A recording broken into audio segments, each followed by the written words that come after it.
ஆன்மீக ஜோதி தரிசனம்.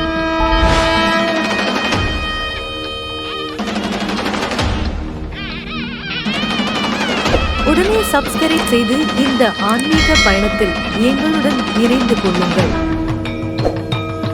முழுமுதற் கடவுள் விநாயக பெருமானை பணிந்து எல்லாம் வல்ல வெற்றிவேல் முருகப்பெருமானுடைய திருவடியை வணங்கி 51 சக்தி பீடங்கள் என்கின்ற தலைப்பில் அடியேன் பேசுவதற்கு மேற்கொள்ளுகின்றேன்.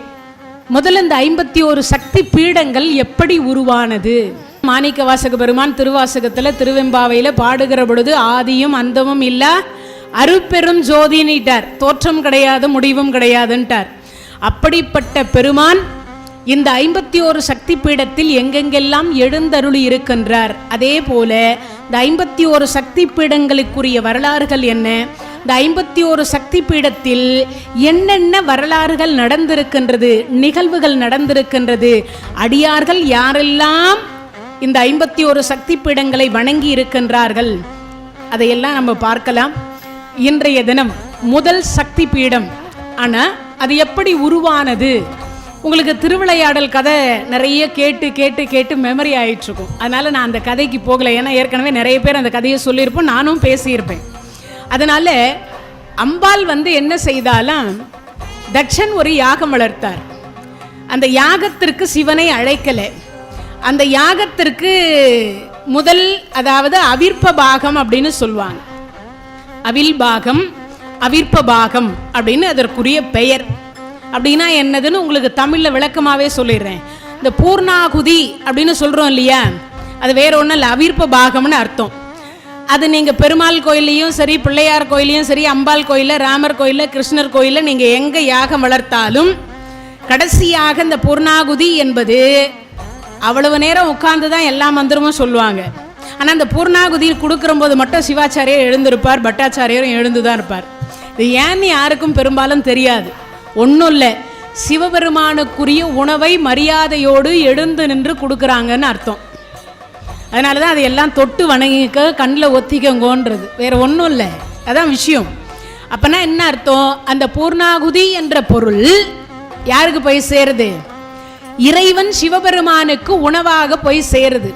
அது எங்கே யார் வளர்த்தாலும் சரி, எந்த கோயிலில் வளர்த்தாலும் சரி, எந்த இடத்தில் யாகம் நடந்தாலும் பூர்ணாகுதி சேர வேண்டியது சிவனுக்கு. இது பெற்று கொண்டு போய் கொடுக்கக்கூடியவர் நந்தியம்பெருமான். அவர் தான் கொண்டு போய் கொடுப்பார். சில இடத்துங்களில் நேரடியாகவே சிவபெருமான் வருவார். கூப்பிட்டா வருவார், கூப்பிடலன்னா எப்படி வர முடியும்? யோசிச்சு பாருங்க. அழையா வீட்டுக்கு நுழையாத போக முடியாது இல்லையா? கூப்பிடாத வீட்டுக்கு நம்ம எல்லாம் போக முடியாது. இறைவன் ஆயிற்றே, அதனால பார்த்தார், நம்மை அழைக்கலை. ஆனால் அம்பாள் நினைக்கிறாங்க, மாமன் வீட்டில் மாபெரும் விழா நடக்கிற பொழுது மருமகன் இல்லைன்னா எப்படி? சரி சுவாமி, உங்களை கூப்பிடலன்னா பரவாயில்ல, நான் போய் புத்தி சொல்கிறேன். இந்த நாய்வால என்னதான் பெருக்கி தீட்டினா கூட அது என்ன பண்ண, எழுத்தாணியா ஆகாது. விவேக சிந்தாமணி சொல்லுது, நாய்வாலை பெருக்கி தீட்டினால் கூட அது என்ன ஆகாது, எழுத்தாணியா ஆகாது. அதை எதனாலையும் நிமித்த முடியாது. அவனுடைய குணம் அவ்வளவுதான். இறைவனை புரிந்து கொள்ளக்கூடிய தன்மை அவனுக்கு இல்லை. அதனால பார்த்தார், அம்மா நீ போய் சொன்னாலும் அவன் கேட்க மாட்டான், விட்டுடுன்னார். இந்த அம்மா கேட்காம போனா, நான் போய் சொன்னா எங்க அப்பா கேட்பார். 30 கோடி தேவர்கள் சொல்லி கேட்கல, நாராயணர் சொல்லி கேட்கல, பிரம்மதேவர் சொல்லி கேட்கல. அப்படி கேட்காதவர் இந்த அம்மா போய் சொன்னா மட்டும் கேட்டுருவார்? கேட்க மாட்டார். அதனால என்ன சொல்றாங்கன்னா, சரி கேட்காதவரை ஒன்றும் பண்ண முடியாது, விட்டுடுமா. சரி நந்தியை நான் அனுப்புறேன், அவர் கொடுத்தா பார்ப்போம், கொடுக்கலன்னா போகட்டும். நந்தியை அனுப்பினார், அவர் கொடுக்க மறுத்துட்டார். இந்த அம்மா புத்தி சொல்லி வாங்குறேன்னு போனா, தட்சன் சொன்னா, நீ எனக்கு மகளும் அல்ல, அவன் எனக்கு மருமகனும் அல்ல. அப்போ ஒரு வார்த்தை சொல்றார், அவன் பித்தன் பேயன், சுடலையில் ஆண்டியாக இருக்கின்றவன், பிணத்தின் சாம்பலை உண்கின்றவன், அவன் என் மருமகனா? நான் தட்சபுரி, 7 உலகம் எப்படி இருக்குமோ அந்த உலகத்தை போன்று தட்சபுரின்னு தன் பெயர்ல ஒரு உலகத்தை உற்பத்தி பண்ணி அதை நான் ஆட்சி பண்றேன். இந்த பிரம்மா இருக்காரே, அவர் எனக்கு அடிமை. பிரம்மா வேற யாரும் இல்லை, அவங்க அப்பா. தட்சனுக்கு அப்பா தான் பிரம்மா. தட்சன் யாகம் வளர்க்கிறதே எதுக்குன்னா, பிரம்மா தொழிலை கேட்கறதுக்கு தான் யாகமே வளர்த்துட்டு இருக்கான். அப்போ யார் சொன்னாலும் கேட்காதவர் நீ போய் சொன்னாலும் கேட்க மாட்டேன் வேண்டான்னு தடுத்தும் இந்த அம்மா புறப்படுறா. அப்பனா என்ன அர்த்தம்? இதுல இருந்து சின்ன ஒரு விஷயம், கணவர் பேச்சை கேட்கணும்னு ஒரு அர்த்தம். கைலாயத்திலேயே கேட்டிருக்கிறாங்கன்னு அர்த்தம். கேட்டிருந்தா இந்த பிரச்சனைக்கே வந்திருக்காது. கேட்கலன்றதுனாலதான் இப்ப பிரச்சனை.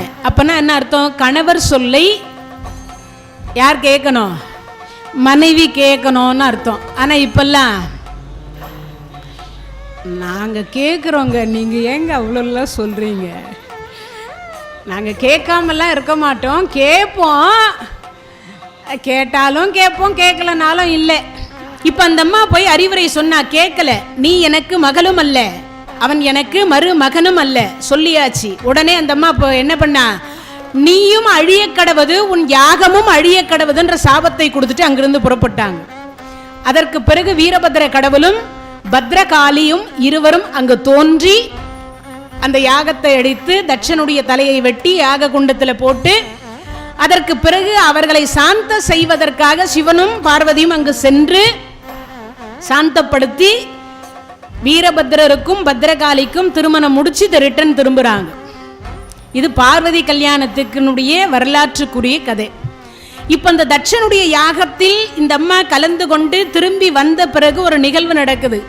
என் பேச்சை கேட்காம நீ போன இல்லையா, உனக்கும் எனக்கும் சம்பந்தம் இல்லை, நீ தனியா ஏங்கிக்கோ, நான் தனியா ஏங்குகிறேன்.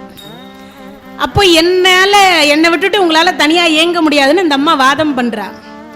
சிவன் தனித்தே ஏங்கி கொள்ளும் இவர் சொல்றார். இப்படி வாக்குவாதம் நடந்து கொண்டே இருக்கிற பொழுது நெற்றிக்கண்ணை திறந்த உடனே அம்பாள் பஸ்மம் ஆயிட்டான். இது ஒன்று இருக்கு. கடைசியா இறந்து போன உடலை இவர் என்ன பண்றாருன்னா, இப்ப சக்தி இல்லைன்னா இவரால் இயங்க முடியாது, சிவன் மட்டும் தனியா இயங்க முடியாது. உடனே நினைச்சுக்காதீங்க சிவனை தாழ்த்துறோம்னு நினைக்க கூடாது. அவரால் இயங்க முடியாது என்பது கிடையாது, இயங்க முடியும். ஆனா உலகத்தவர்கள் நாளைய தினத்துல பெண்ணுக்கு இடம் கொடுக்கவில்லை அப்படின்ற ஒரு நிகழ்வு நடக்க கூடாதுன்றதுக்காக தான் சிவபெருமான் அந்த கோபத்தை எப்படி காட்டுவது என்று தெரியாம ருத்ர தாண்டவம் அப்படின்னு சொல்லக்கூடிய அந்த உடம்பை எடுத்து ருத்ர தாண்டவம் ஆடினார். ஆடிக்கிட்டே இருந்ததுனால பிரம்மாவுக்கு வேலை இல்லை, சிவனுக்கு. இப்ப சிவபெருமான் ஒரு பக்கம் ருத்ர தாண்டவம், ஒரு பக்கம் நாராயணருக்கு வேலை இல்லை, ஒரு பக்கம் யமனுக்கு வேலை இல்லை, சூரிய சந்திரர்களுக்கு வேலை இல்லை, 33 கோடி தேவர்களுக்கு வேலை இல்லாத பட்டதாரி. நீங்க நினைக்கலாம், என்னங்க அவர் என்ன ஒரு மணி நேரம் ஆடி இருப்பாரா? அப்படிதானே மனசுக்குள்ள தோணும்ல, 1 மணி நேரம் ஆடி இருப்பாரா? அந்த ஒரு கேள்வி வரும் இல்லையா? நான் சொல்ற கணக்கு மட்டும் நீங்க குறிச்சுக்கணும். ஆனா திருப்பி நீங்க கணக்கு போட்டு பாருங்க, அப்புறம் தெரியும். நமக்கு 365 நாள் கொண்டது, தேவர்களுக்கு ஒரு நாள். தேவ ஆண்டு காலத்தில் 60,000 ஆண்டு காலம் கடக்கணும், 60,000 வருஷம் அப்படின்னு ஒரு கணக்கு இருக்கு. அந்த 60,000 வருஷம் அப்படின்ற வர்ற பொழுது அதுல 12,000 ஆண்டு காலம் வருகிற பொழுது, தேவ ஆண்டு காலத்துல 12,000 ஆண்டு காலம் வந்தால் பிரம்மாவுக்கு ஒரு பகல். பிரம்மாவுக்கு 4 ஆண்டாகி, ஆண்டு மாசமாகி, மாசம் வருடமாகி, வருடத்தில் 12,000 ஆண்டு காலம் கடந்தால் நாராயணருக்கு ஒரு பகல். அப்படி நாராயணர் ஆண்டு காலத்துல கணக்கு புரியுதா? ஏதாவது கொஞ்சம் கன்ஃபியூஷனா தான் இருக்கும். இதை கத்துக்கிறதுக்கே எனக்கு 20 வருஷம் ஆயிருது. இதை கத்துக்கிறதுக்கே 20 வருஷம் ஆயிருக்குன்னா யோசிக்கணும். இதெல்லாம் கணக்கு. நமக்கு 365 நாள், தேவர்களுக்கு ஒரு நாள். தேவ ஆண்டு காலத்தில் 12,000 ஆண்டு காலம் கடந்தால் பிரம்மாவுக்கு ஒரு பகல். பிரம்மா ஆண்டு காலத்தில் 12,000 ஆண்டு காலம் கடந்தால் நாராயணருக்கு ஒரு பகல். நாராயண ஆண்டு காலத்தில் 12,000 ஆண்டு காலம் கடந்தால் சிவபெருமான் சிரிக்கிற நேரம். இந்த சிரிக்கிற நேரத்துக்குள்ளேயே இவ்வளவு கதை முடிஞ்சிடுது. இவ்வளவு ஆயுள் யாருக்கு போகுது? நாராயணருக்கு போகுது, பிரம்மாவுக்கு போகுது, தேவர்களுக்கு போகுது. மனிதர்கள் எத்தனை தலைமுறை போனோம்னு நமக்கே தெரியாது. இவ்வளவும் கடந்து போகிற பொழுது சிரிக்கிற நேரத்துக்குள்ளேயே இவ்வளவு கதை முடிஞ்சு போகுதுன்னா அப்ப எவ்வளவு நேரம் அவர் ருத்ர தாண்டவம் ஆடி இருப்பாருன்னு ஒரு கணக்கு பண்ணி பாருங்க. அப்போ நாராயணர் பார்த்தார், இது என்ன, இது இவ்வளவு நேரம் ஆகியும் இன்னும் இறைவனுடைய கோபம் தனியில. அப்போ இந்த உடம்பு இருக்கிற வரைக்கும் அவரால் அந்த சிந்தனையிலிருந்து வெளியில வர முடியாது. உடம்பு தலைக்கு மேல இருக்கு. ருத்ர தாண்டவம் ஆடிட்டு இருக்கார். உடம்பு ஒன்னும் ஆகல. என்ன பண்ணலான்னு பார்த்தார். சக்கராயுதத்தை விடுத்து அறுத்து தள்ளுறார். அப்படி கொஞ்சம் கொஞ்சமாக தள்ளும் பொழுது அந்த உடம்பு வெடித்து சிதறியது. அப்படி சிதறி ஒவ்வொரு இடத்திலேயும் ஒரு பாகம் விழுந்தது. எங்கெல்லாம் ஆலயம் இருக்கின்றதோ, அது சின்னதா இருந்தாலும் சரி பெரியதா இருந்தாலும் சரி, அம்பாளுடைய உடம்பிலிருந்து வெளிப்பட்ட உதிரம் எங்கெல்லாம் விழுந்ததோ அங்கெல்லாம் ஒரு ஆலயம் தோன்றியிருக்கு.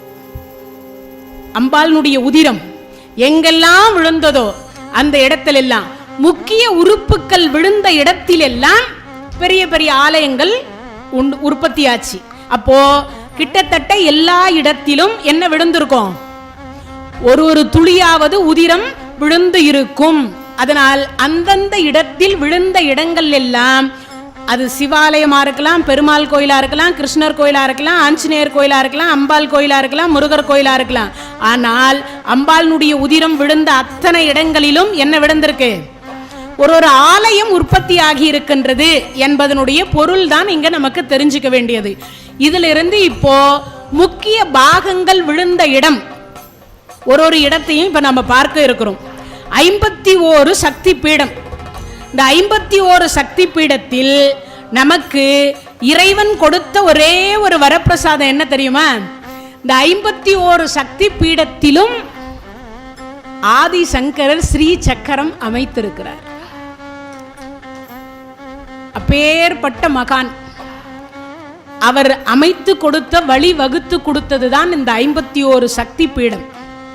அந்த சக்தி பீடங்கள் எப்படி முதல்ல உருவாகியது அப்படின்னு நம்ம பார்க்க இருக்கிறோம். இதுல வடக்கே இருக்கக்கூடிய பத்ரிநாத் அப்படின்னு சொல்லக்கூடிய தலத்தில் தான் முதல்ல ஆதிசங்கரர் ஸ்ரீ சக்கர பீடம் அப்படின்னு சொல்லக்கூடியதுல கொல்லூர் மூகாம்பிகையை முடிச்சிட்டு முதல்ல வடநாட்டு பக்கத்துல எங்க பண்ணார்? பத்ரிநாத் அப்படின்னு சொல்லக்கூடிய தலத்தில் தான் முதல்ல பண்ணார். இந்த தலத்துக்கு ஒரு சிறப்பு சொல்லிட்டு நம்ம முதல் தலத்துக்கு போயிடலாம். ஐப்பசி மாதம் பௌர்ணமி நாளில் கோயில் மூடப்படும். பூஜை முடிச்சுட்டு மூடிடுவாங்க. பத்ரிநாத்ல 6 மாசம் தான் கோயில் திறந்திருக்கும். 6 மாசம் மூடிதான் இருக்கும் இந்த பத்ரிநாத் மட்டும். அப்போ மூடுகிற பொழுது கம்பளியால் விக்கிரகத்தை மூடி புஷ்ப அலங்காரம் செய்யப்பட்டு ஒரு அங்குல திரி விளக்கிட்டு ஏற்றப்பட்டு மீண்டும் வந்து மூடிடுவாங்க. கிட்டத்தட்ட 6 மாத காலம் அந்த ஆலயம் மூடிதான் இருக்கும். சித்ரா பௌர்ணமி என்று சொல்லக்கூடிய அன்றைய தினத்தில் தான் மீண்டும் திறப்பார்கள். அப்படி திறந்த உள்ள இருக்கக்கூடிய திரி என்னவா இருக்கும்? எரிஞ்சிட்டு இருக்கும். அதே மாதிரி பூ என்று சொல்லக்கூடியது என்னவா இருக்கும்? சிறிது கூட வாடி இருக்காது. காத்தால போட்டா எப்படி இருக்குமோ அப்படியே தான் இருக்கும். காலையில நீங்க பூஜை பண்ணும் பொழுது போட்டிருப்பீங்க இல்லையா, அதே மாதிரி தான் இருக்கும். ஏன்னு யாருக்காவது தெரியுமா? ஃப்ரிட்ஜில் வச்ச பொருள் கிடையாது, அங்கே ஐஸ் கொட்டிக்கிட்டு இருக்கும். அதனால அந்த மலர்கள் மொத்தம் எப்படி இருக்கும்? ஐஸ் கட்டியோட சேர்ந்து அப்படியே இருக்கும். சித்ரா பௌர்ணமிக்கு கிட்ட தான் அது அப்படியே அந்த ஐஸ் உருக ஆரம்பிச்சிருக்கும். அப்போ என்ன ஆகும்? என்னங்க நாங்கள்லாம் கூட ஃப்ரீசர் உள்ளர வச்சிருக்கிறோம், ஆனால் அதெல்லாம் அழுகி போயிடுது இந்த பூக்கள் எல்லாம். ஆனால் இந்த பூ மட்டும் எப்படி அழுகி போகாமல் அப்படியே இருக்கு? ஒரு கேள்வி வருது இல்லையா? இது கரண்ட்ல தயார் பண்ற ஃப்ரிட்ஜி, அது தானா இறைவனா உற்பத்தி பண்ற ஐஸ்.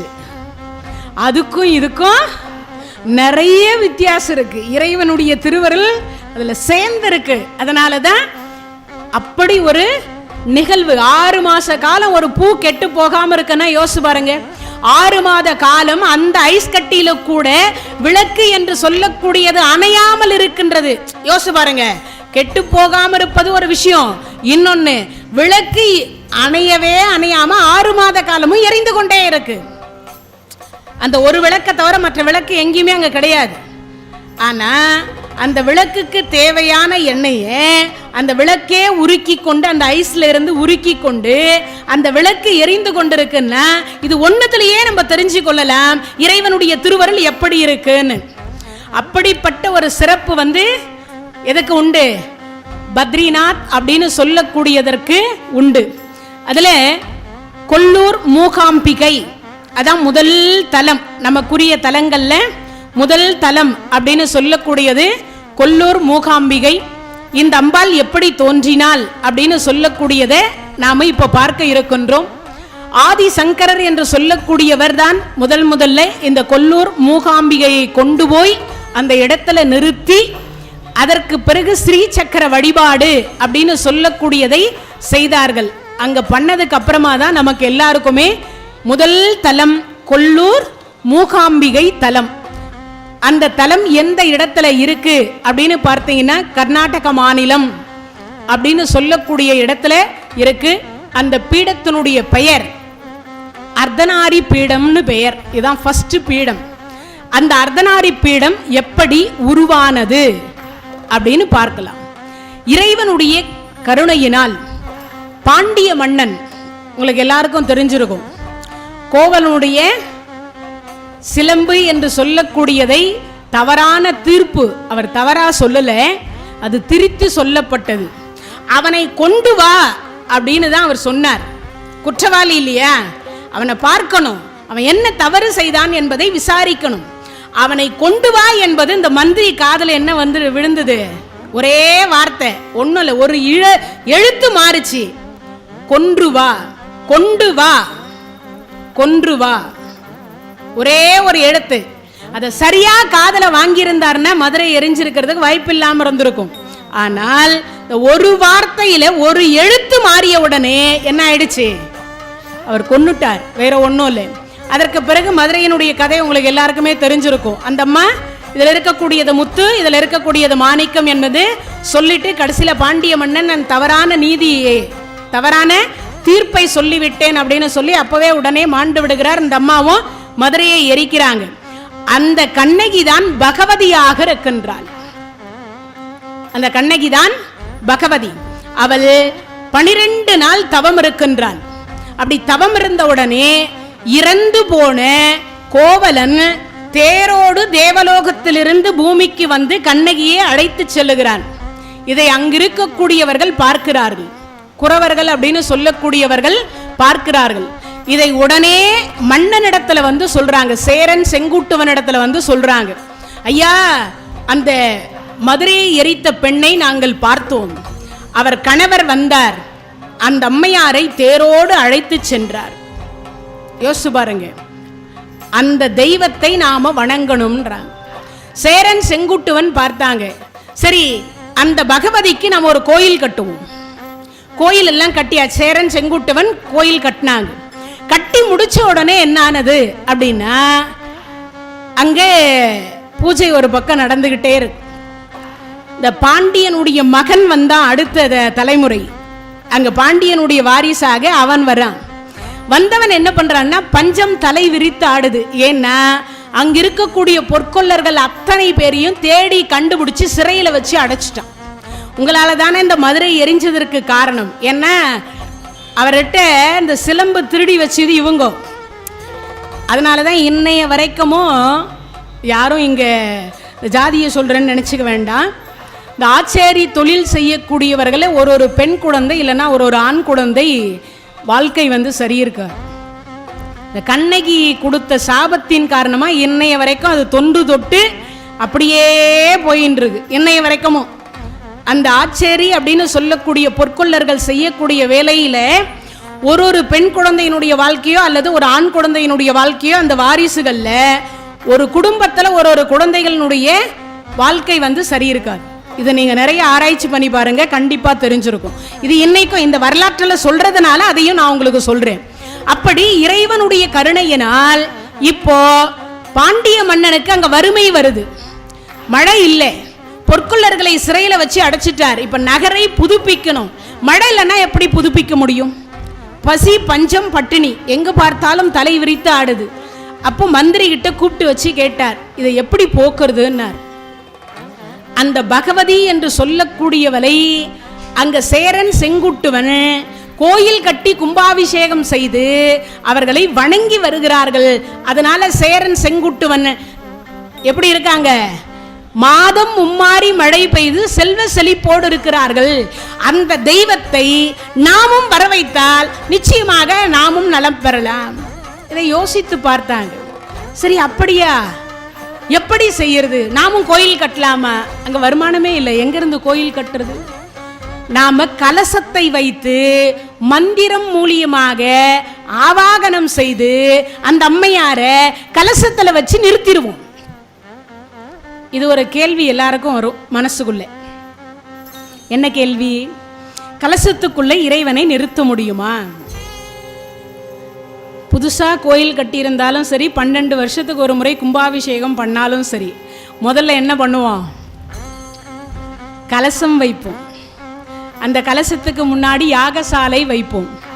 அந்த யாகசாலையில் நமக்கு 4 வேதத்தை அந்தணர்கள் ஓதி ஓதி நெருப்பிலிருந்து நீருக்கு சென்று, நீருக்கிலிருந்து கோபுரத்துக்கு சென்று, கோபுரத்தினிடத்திலிருந்து மூலவருக்கு சென்று, மூலவர்கிட்ட இருந்து நமக்கு வருது. அதுக்கு ஒரு தர்பை புல் கொண்டு போவாங்க, ஒரு கயிறு போட்டு கொண்டு போவாங்க. யாகசாலையிலிருந்து எங்க போகும்? கலசத்துக்கு போகும். கலசத்துல இருந்து எங்க போகும்? கோபுரத்துக்கு போகும். கோபுரத்தின் இடத்துல இருந்து எங்க வரும்? மூலவருக்கு வரும். மூலவர்கிட்ட இருந்து நமக்கு நேரடியா வரும். அந்த தீர்த்தம் வாங்கி தலையில தெளிச்சுப்போம். அப்பனா என்ன அர்த்தம்? கும்பத்தில் இருந்த இறைவனை எங்க கொண்டு போய் சேர்க்கிறான்? கருவறையில் இருக்கக்கூடிய கோபுரத்துக்கு கொண்டு போய் சேர்த்து, கருவறையில் இருக்கக்கூடிய மூலவருக்கு கொண்டு வந்து சேர்க்கிறான். அதுக்கு பேர் தான் கும்பாபிஷேகம் அப்படின்னு சொல்றோம் இல்லையா? ஆனா இந்த கலசத்திலேயே மந்திர கட்டுப்பாடு போட்டா கலசத்திலேயே நிறுத்திடலாம். இன்னைக்கும் நிறுத்த முடியுமா? ஒரு கேள்வி இருக்கு எல்லாரும் மனசுலயும். நிறுத்த முடியும். அதுக்குரிய மந்திரம் எதில் இருக்கு? 4 வேதத்துல இருக்கு. அந்த மந்திரம் தெரிந்தால் கலசத்திலேயே நிறுத்தி விடலாம். எந்த கடவுளா இருந்தாலும் கலசத்துக்குள்ளேயே நிறுத்தி வச்சு வழிபாடு பண்ணிக்கலாம். இன்னைக்கும் நம்ம வீட்டில் என்ன பண்றோம்? இந்த வெள்ளிக்கிழமை செவ்வாய்க்கிழமை எல்லாம் பெண்கள் கலசம் வச்சு பூஜை பண்ணி வழிபாடு பண்ணுவாங்க. தினமும் அந்த கலச பூஜை பண்ணுவாங்க.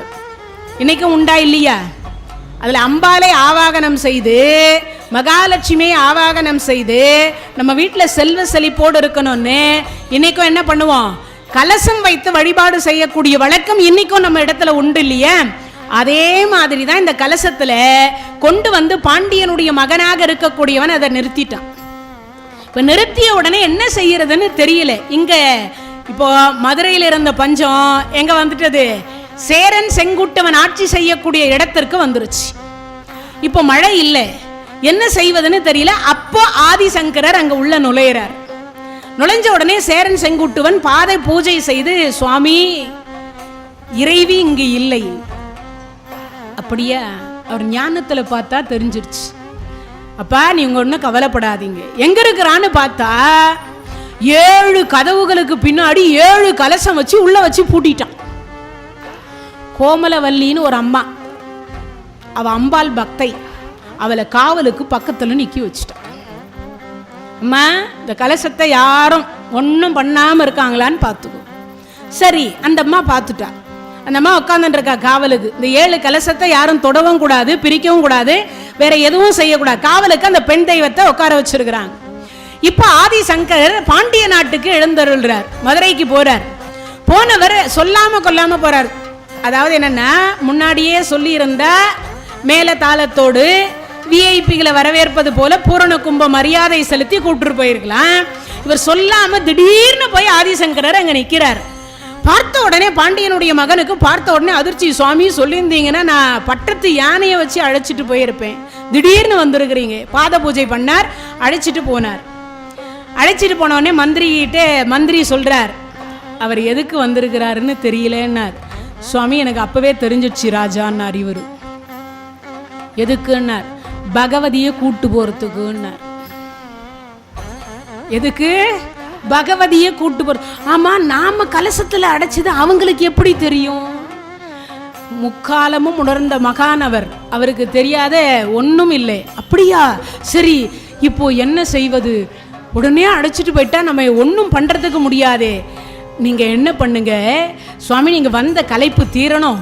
ஏன்னா நடந்தது அந்த காலத்துல இப்ப இருக்கிற மாதிரி செல்போனை எடுத்து ஒரு ஃப்ளைட் டிக்கெட்டை புக்கிங் பண்ண நேராக அங்கே போய் காரில் இறக்கி விட்ட உடனே ஃப்ளைட்டை ஏறி அப்படி போய் ஒரு செகண்டில் இறங்குற மாதிரியெல்லாம் கிடையாது. அப்போல்லாம் பயணம் எப்படி? எந்த இடத்துக்கு போனாலும் நடை பயணமாகத்தான் போயாகணும், வேற வழி கிடையாது. அதனால இவர் நடை பயணமாக போயிருக்க. சுவாமி வந்த களைப்பு தீர வேண்டும், சிறிது நேரம் நீங்கள் ஓய்வெடுத்துக் கொள்ளுங்கள், உங்களை காலையில் பார்க்கிறேன்னு சொல்லிட்டு ஒரு இடத்தை ஒதுக்கி கொடுத்து அந்த இடத்துல ஆதிசங்கரரை விட்டுட்டான். இரவு 12 மணி. இந்த கோமலவல்லி 7 கதவையும் பூட்டி சாவியை இடுப்புல சொருவிட்டு பத்திரமா வச்சுட்டு படுத்துன்னு இருக்கா. உள்ள பேச்சு குரல் கேக்குது. சாவி துவாரத்தின் வழியா எட்டி பார்க்கிறா. யார் பேசுவாங்க? எட்டி பார்த்தா ஆதிசங்கரர் அம்பாலோட பேசிட்டு இருக்கார். பேசிட்டு இருக்கிறத பார்த்துட்டு சாவி துவாரத்தின் வழியா அப்படி கையை கட்டிட்டு பயந்து நடுங்கி போய் நிற்கிறார். சாவி இடுப்புல இருக்குது, வச்சது வச்சபடியே இருக்கு. ஆனா எப்படி இவர் உள்ள போனாருன்னு தான் தெரியல. ஆனா யாருகிட்டயோ பேசின்னு இருக்கார், ஆனா யாருகிட்ட பேசுறாருன்னு தான் தெரியல. இவர் குரல் கேட்குது, அந்த குரலும் கேட்குது, ஆனா உருவம் மட்டும் தெரிய மாட்டேங்குது. என்ன பண்றதுன்னு யோசித்து பார்த்தா, சரி அவர் வெளியில வந்தவன் அவர் காலை கெட்டியா பிடிச்சுவோம். அந்த காலத்து அடியார், இந்த காலத்து அடியார் இல்லை, அந்த காலத்து அடியார கெட்டியா பிடிச்சோன்னா. அதனாலதான் தொண்டர்தம் பெருமையை சொல்லவும் பெரிதே. தொண்டருக்குள்ள யாருக்குள்ள அடக்கம்? சிவபெருமானே தொண்டர்தம் உள்ளத்துக்குள் ஒடுங்கிட்டார். அதனால இறைவனே உள்ளத்துக்குள்ளதான் இருக்கிறார். அதனால இவர் காலை பிடிச்சா நாமெல்லாம் அந்த அம்மாவை பார்த்துடலாம். அவர் மட்டும் பார்க்கறாருல்ல, நாமும் பார்க்க வேண்டாமா அம்பாலை? இந்த கோமலவல்லிக்கு அம்பாலை பார்க்கணும்னு அவ்வளவு ஆசை. சரி என்ன பண்ணலான்னு யோசிச்சா, எப்படா வருவாருன்னு வெளியில வந்த உடனே கெட்டியா பிடிச்சிட்டா காலை. அம்மா, யாரு கண்ணுக்குமே நான் தெரியலையே, உன் கண்ணுக்கு மட்டும் எப்படி தெரிஞ்சேன்? ஆதிசங்கரர் சொன்னார், நான் யாரு கண்ணுக்குமே தெரியலையே, உன் கண்ணுக்கு எப்படி தெரிஞ்சேன்? சுவாமி, பண்டை தவம். என்ன தவம்? பண்டை தவம்னா யாருக்காவது புரிஞ்சுதா? முன் ஜென்மத்து தவம். இப்ப நீங்க எல்லாம் தவம் பண்ணிட்டு இருக்கீங்க, கதை கேட்கல, என்ன பண்றீங்க? தவம் செய்யறீங்க. என்ன கேட்டா, இப்பெல்லாம் தனியா போய் காட்டுக்கு போய் உடம்பை சூடாக்கி மேல்நாக்கு வழியா எடுத்து சுக்கிலத்தை மீண்டும் உள்நாக்கு வழியா சாப்பிட்ற காலமெல்லாம் இல்லை. அந்த அளவுக்கு நமக்கு ஆயுளையும் இறைவன் இப்ப கொடுக்கறதில்ல. இப்ப எப்ப வேணாலும் சீட்டி கிழிப்பார். அது எப்போ என்னன்னே தெரியாது. கொரோனாவில் எவ்வளவு பேரை சீட்டு கிழிச்சாருன்னு சொல்லி கணக்கில் இல்லாத போயிடுச்சு. அதனால எப்பனாலும் யாருக்குனாலும் சீட்டு கிழிப்பார் யமன், சொல்ல முடியாது. ஆனா இருக்குகின்ற நாட்கள்ல எவ்வளவு நேரம் இறைவனுக்காக ஒதுக்குறோம், அதான் தவம், வேற ஒன்றும் இல்லை. இறைவனுடைய கருணையினால் இப்ப ஆதிசங்கரர் சொன்னார், அம்மா உனக்கு என்ன வேணும்? என் காலை விடு, உனக்கு என்ன வேணும்? சுவாமி, நீங்க பார்த்த அம்மாவை நானும் பார்க்கணும், கருணை பண்ணுங்க. அம்மா, அவ எனக்கே காட்சி கொடுக்க மாட்டேன்னு சொல்லியிருக்கா. என்ன சுவாமி சொல்றீங்க? இல்ல, கோயில் கட்டி கும்பாபிஷேகம் செய்து நித்திய பூஜையை செய்து கொண்டிருந்த சேரன் செங்குட்டுவனை விட்டுவிட்டு இங்கு வந்திருக்கின்றாயே என்று நானும் கேட்டேன். அதுக்கு அந்த அம்மா சொன்னா, பூஜை பண்ணி மந்திரம் சொன்னா எங்க வேணாலும் கூப்பிட்டா வர்றதானே என் வேலை, கூப்பிட்டா வர வேண்டிய வேலை என் வேலை. இதுக்கு ஒரு உதாரணம் சொல்லணும். பாண்டவர்கள் சூதாடுறதுக்கு தர்மன் உட்கார்ந்தான். பக்கத்திலேயே உட்கார்ந்து இருக்கிறார் கிருஷ்ணர். ஆனா யார் கண்ணுக்கும் தெரியல. ஒரு முறையாவது என்னை கூப்பிட மாட்டானா? கோவிந்தா, நாராயணா, பரந்தாமா, வாசுதேவா கூப்பிட மாட்டானா? கூப்பிட மாட்டானா? கூப்பிட மாட்டானா? கடவுள் காத்துட்டு இருக்கார். இந்த காலை மாத்தி அந்த கால், அந்த கால் மாத்தி இந்த கால், பதட்டப்படுறார். அப்ப துரியோதன ஒரு வார்த்தை சொன்னா, எனக்கு பதில் எங்க மாமா ஆடுவார். இப்ப சந்தோஷப்படுறார் கிருஷ்ணர். ஆஹா, தர்மரு எனக்கு பதில் எனக்கும் ஒரு மாமா இருக்கார், எங்க மாமா ஆடுவார்னு சொல்லுவார்னு எதிர்பார்த்து சந்தோஷத்தில் நின்று கொண்டிருக்கிறார் பக்கத்தில் கிருஷ்ணர். ஆனா தர்மர் என்ன சொல்லல, நினைவில் கூட நினைக்கல, நாவில் கூட நினைக்கல, மனதார நினைக்கல. அப்பையும் இறைவன் விட்டு விடவில்லை. யோசிச்சு பாருங்க, அப்பையும் இறைவன் விடல. அப்பையும் என்ன பண்றாரு தெரியுமா? இந்த கழுத்துல எத்தனையோ ஆடை ஆபரணங்கள் அணிந்து கொண்டிருக்கிறார். என்ன மகாராஜா இல்லையா தர்மராஜா? இதற்கு இந்திர பிரசத்தனுடைய நாட்டினுடைய திக்விஜயம் செய்து சாம்ராட் பட்டம் பெற்று ராஜசுய வேள்வி செய்த ஒரே ஒரு பெருமான் தர்மராஜா. அதனால என்ன பண்றாருன்னா, எக்கச்சக்கமான கழுத்துல மாலை போட்டு இருக்கார். ஆனா முதல் சந்திப்புல கழுத்துல ஒண்ணும் கிடையாது. தர்மராஜாவும் கிருஷ்ணரும் சந்திக்கிற பொழுது தர்மராஜா கழுத்துல ஒண்ணுமே கிடையாது. கிருஷ்ணர் வந்திருக்கிறாமன்னு ஓட்டமா ஓடி வந்து கட்டி அணைக்கிறார். என்னடா இந்த நாட்டினுடைய ராஜா, வருங்கால ராஜா, ஒரு பாண்டிவனுடைய மகன், கழுத்துல ஒரு மாலையும் போடலையேன்னார். சுவாமி, உங்களை பார்க்கணுன்ற அவசரத்துல ஓடி வந்துட்டேன், வேற ஒண்ணும் இல்லைன்னார். அப்போ முதல் சந்திப்புல முத்தாரத்தை கைட்டி போட்டார் கிருஷ்ணர். அதை குளிக்கிற பொழுது கூட தர்மர் கைட்டியது கிடையாது, படுக்கும் பொழுது கூட அந்த முத்தாரத்தை கைட்டியது கிடையாது. ஆனா இப்போ முதல் முறையா சூதாடுகிற பொழுது முதல்ல எதை கைட்டுறாருன்னா அதை தான் கைட்டி வைக்க போறார். இப்ப இங்கிருந்தே உங்களுக்கு புரிஞ்சிருக்கும்னு நினைக்கிறேன். இந்த முத்தாரத்தை தொட்ட அடுத்த வினாடி இப்ப நினைவு யாரு வரணும்? இது நானும் கிருஷ்ணரும் முதல் சந்திப்பில், எனக்கு முதல் சந்திப்பில் இறைவன் கொடுத்த முத்தாரம் என்கின்ற கிருஷ்ணருடைய நினைப்பு யாருக்கு வரணும்? தர்மருக்கு வரணும். ஆனா இவர் என்ன நினைக்கிறார்? கைட்டி வச்சார், முத்தாரத்தை வைக்கிறேன், முடிஞ்சு போச்சு அதோட. ஆனா இது யார் கொடுத்ததுன்னு மனசுல ஒரே ஒரு செகண்ட் கிருஷ்ணரை நினைத்திருந்தால் அந்த முத்தாரத்தின் மேல உட்கார்ந்து கிருஷ்ணர் உட்கார்ந்து இருப்பார், வெற்றி தர்மருக்கு வந்துருக்கும். ஆனா யார் நினைக்கல? தர்மர் நினைக்கல. இப்ப குற்றம் யார் பேர்ல? தர்மர் பேர்ல, கிருஷ்ணர் பேர்லன்னு சொல்ல முடியாது இல்லையா? அவர் காத்துட்டு இருந்தார், கூப்பிடல. இப்ப என்ன பண்ண முடியும்? அழைக்காத இடத்திற்கு நான் போக முடியாது இல்லையா? அதை தான் இங்கேயும் அம்பாள் சொன்னாங்க ஆதிசங்கரர்கிட்ட. என்னன்னு? என்னை அவன் ஆவாகனம் செய்தான், என்னை மந்திரத்தின் மூலியமாக அழைத்தான், நான் இங்கே வந்து கலசத்தில் எழுந்திருக்கிறேன். இப்ப நீங்க என்ன கூப்பிட்டாலும் நானும் வரேன், நீங்க கூப்பிட்டாலும் நான் வரேன், நான் யார் கூப்பிட்டாலும் வர்றதுக்கு தானே இருக்கேன். அப்பனா இதுல இருந்தே உங்களுக்கு புரிஞ்சிருக்கும்னு நினைக்கிறேன். ஆதிசங்கரர் அழைத்த அடுத்த வினாடி அப்போ ஒரு வார்த்தை சொல்ற அம்பாள், சுவாமி என்னுடைய சலங்கை ஒளியினுடைய சத்தம் முன்னாடி போகும், நீங்க பின்னாடி வரணும். இப்போ கோமலவல்லிகிட்ட ஆதிசங்கரர் இந்த கதையை சொல்றார். அம்மா எனக்கே இப்படிதான் சொல்லிக்கிறான் அந்த அம்மா, சத்தம் மட்டும்தான் கேட்குமா, உருவம் காட்ட மாட்டேன்னு சொல்லியிருக்கா. எங்க போய் நீங்க நிக்கிறீங்களோ திரும்பி பாக்குறீங்களோ அங்க நான் நின்னுடுவேன்னு சொல்லியிருக்கா. அதனால நீ எனக்கு பின்னாடி வா, நான் அவளுக்கு பின்னாடி நான் போறேன், ரெண்டு பேரும் போவோம், எனக்கு எங்க காட்சி கொடுக்கறாளோ அங்க உனக்கும் காட்சி கொடுப்பா. இதை சொன்னார். சொல்லி முடிச்ச அடுத்த வினாடி அங்கிருந்து புறப்பட்டாங்க.